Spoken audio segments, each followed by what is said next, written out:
Les pluies qui s'abattent actuellement sur certaines régions du royaume sont porteuses d'espoir en ce début de campagne agricole.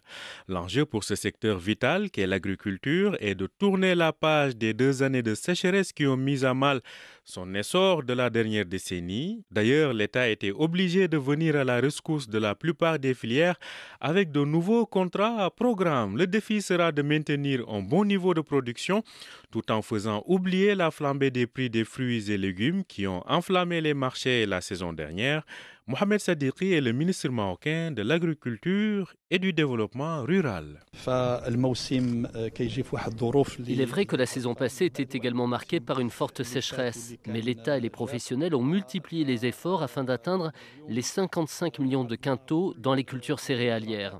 Pour cette année, nous avons toute une stratégie à dérouler afin que la campagne agricole se déroule dans des conditions favorables. Avant les pluies de ces jours, les retenues des barrages à usage agricole s'élevaient à 3,3 milliards de mètres cubes, soit un taux de remplissage de seulement 24%.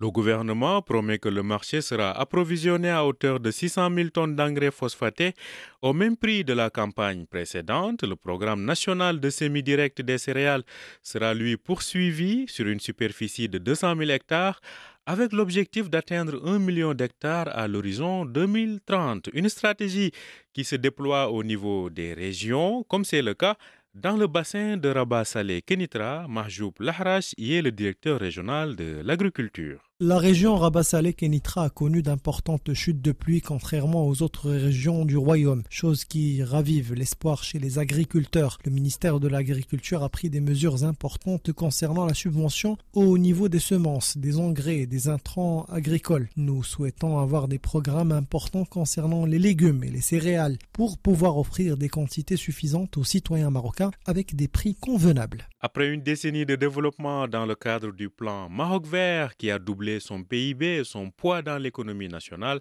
le secteur agricole doit passer à un palier supérieur avec la génération green, mais cela passe d'abord par la maîtrise des défis liés à la rareté de l'eau et la cherté des intrants agricoles.